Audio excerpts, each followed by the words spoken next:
and Lazovsky never needed the traditional greeting, which he had practiced and fine-tuned for days with Gecko diplomat Kosta Dykes.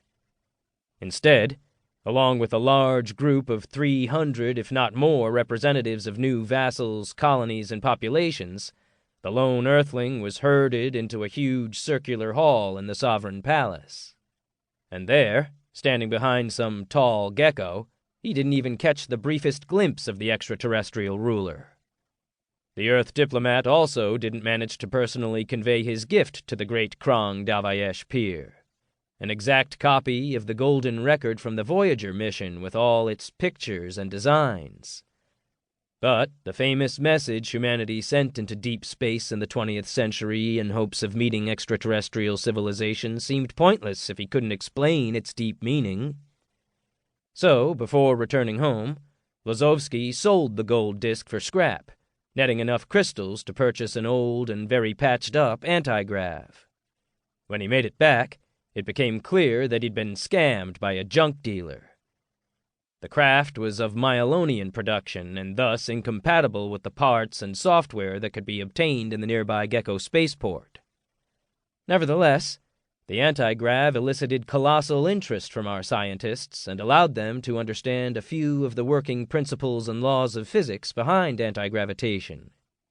And that was basically the whole real story of the supposed gift. Okay. We now have a quorum and can begin. The amplified voice of a middle-aged soldier with Major General stripes brought Ivan Lazovsky back from his stroll down memory lane. The diplomat looked around. There were no more unoccupied seats. In fact, it was the same as all the meetings he had been to as Radigan's deputy. The 30 people, most in military uniform, looked extremely concentrated and stern, awaiting a report from the head of the faction. The diplomat took out his tablet. He'd had just enough time to copy detailed data on faction affairs over before leaving for Moscow, including resource stockpiles, construction timeframes for important buildings, roadmaps, and the few tight spots in their logistics. There was also a complete class and level breakdown of the players and an attempt at some kind of an average combat power statistic, a figure the curators told his predecessor Radigan to work out at the last meeting. It was, of course, a shame, but for now, it was only in raw formulas, tables, and dry numbers, which were hard to interpret at first glance. But Lazovsky hadn't been planning to give a report today, and there just wasn't time to make an elegant presentation. The faction head gave a bow and started looking around for the connectors and cords to his device. But the Major General leading today's meeting stopped him. We won't be needing that, Ivan. Your next scheduled report is still in 2 weeks. Now we just want answers to a couple questions. First of all, we wanted to discuss the problem with Major Filipov's character.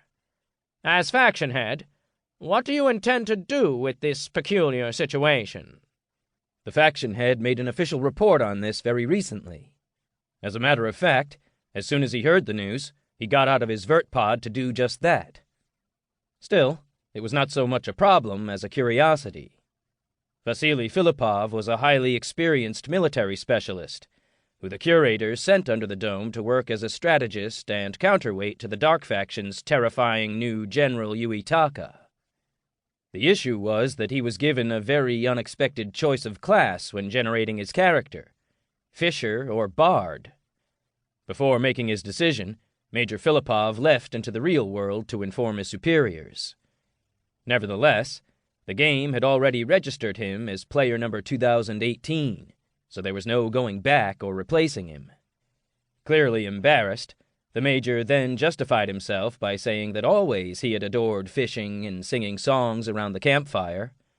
In fact, he was a fairly talented guitar player and, in his circle of friends, was even known to play a few songs of his own composition.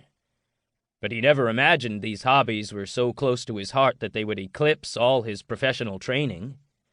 So, what were our options? Well, we could use him as a strategist anyway and take a serious hit to effectiveness, or lose one faction member forever.